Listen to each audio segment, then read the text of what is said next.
ఇప్పుడే country delight యాప్ని download చేసుకోండి. Download the country delight app now.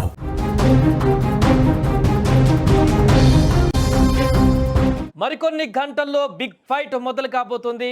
World cup మహిళల టీం మరి కాసేపట్లోనే సౌత్ ఆఫ్రికాతో అమీతుమీ తేల్చుకోబోతుంది. 20 సంవత్సరాల నిరీక్షణకు తెరపడుతుందా లేదా అనేటువంటి ఒక క్యూరియాసిటీ అయితే ఇప్పుడు నెలకొంటుంది. ఫైనల్కి చేరినటువంటి మహిళల క్రికెట్ జట్ సౌత్ ఆఫ్రికాతో ఢీకొట్టబోతున్నటువంటి నేపథ్యంలో పూర్తి ఆత్మవిశ్వాసం, కాన్ఫిడెన్స్, ఆస్ట్రేలియా లాంటి దిగ్గజ టీం 7 సార్లు ఛాంపియన్గా గెలిచినటువంటి ఆస్ట్రేలియా ఉమెన్స్ జట్టును ఓడించి సెమీస్లో రికార్డు స్థాయిలో ఉమెన్స్ క్రికెట్ చరిత్రలోనే ఎవరు సాధించినటువంటి భారీ విజయాన్ని సాధించి పూర్తి కాన్ఫిడెన్స్తో, ఆత్మవిశ్వాసంతో బరిలోకి దిగుతుంది ఉమెన్స్ టీం. అయితే అటు సౌత్ ఆఫ్రికా కూడా ఇంగ్లాండ్ పైన గెలిచినటువంటి అదే స్ఫూర్తితో, అదే ఆత్మవిశ్వాసంతో ఈ యొక్క టోర్నమెంట్ మొత్తంలో కూడా అద్భుత ఫామ్ని కనబరుస్తూ ముందుకు వెళ్తున్నటువంటి సౌత్ ఆఫ్రికా, భీకర ఫామ్లో ఉన్నటువంటి సౌత్ ఆఫ్రికా కూడా అంతే ఆత్మవిశ్వాసంతో ఫైనల్లో పోటీకి సిద్ధపడుతుంది.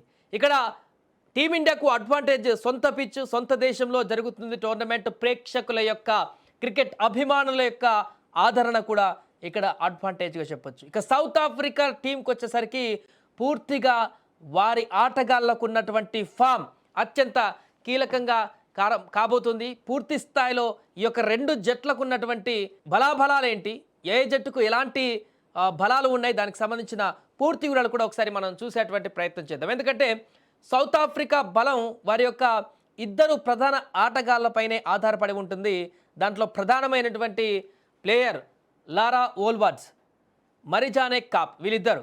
ఓపెనర్గా వచ్చేటువంటి ఓల్వార్డ్ అనేక మ్యాచ్లను ఒంటి చేత్తో గెలిపించినటువంటి రికార్డు ఉంది. ఈ వరల్డ్ కప్లో కూడా అద్భుత ఫామ్ని కనబరుస్తుంది ఓల్వార్డ్స్.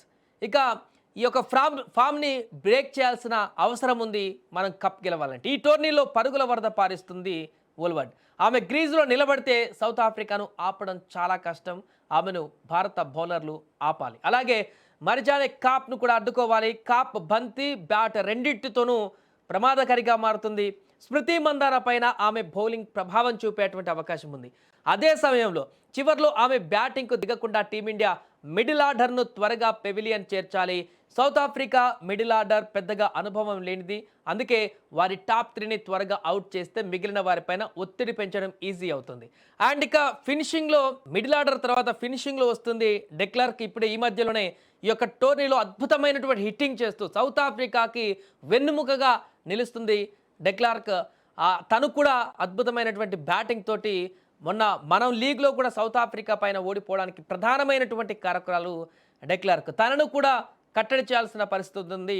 మంచి హిట్ బ్యాటింగ్ చేస్తూ సిక్సర్లతో స్కోర్ పరుగులు పెట్టించేటువంటి బాధ్యతను ఎండింగ్లో డెక్లార్క్ తీసుకుంటుంది. కాబట్టి తనను కూడా కట్టడి చేయాల్సిన పరిస్థితి భారత బౌలర్లకు ఉంది.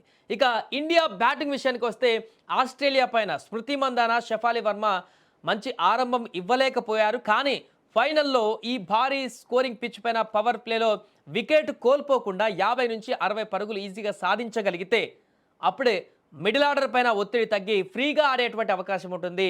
స్మృతి మందాన గ్రీజులో ఎక్కువ సమయం ఉంటే భారత్కు గెలుపు అవకాశాలు ఎక్కువగా ఉంటాయి. స్కోర్ సాధించడానికి ఎక్కువగా ఈజీగా అవుతుంది. జమీమా తన ఫామ్ను కొనసాగించాల్సి ఉంటుంది. అలాగే తన నుంచి మరో భారీ ఇన్నింగ్స్ను అంతా ఆశిస్తున్నారు. ఒకవైపు హర్మన్ప్రీత్ దూకుడుగా ఆడినా లేదా స్మృతి త్వరగా అవుట్ అయినా జమీమా గ్రీజ్లో పాతుకుపోయి చివరి వరకు ఉండి మ్యాచ్ను ముగించేటువంటి బాధ్యత కూడా తీసుకోవాల్సి ఉంటుంది.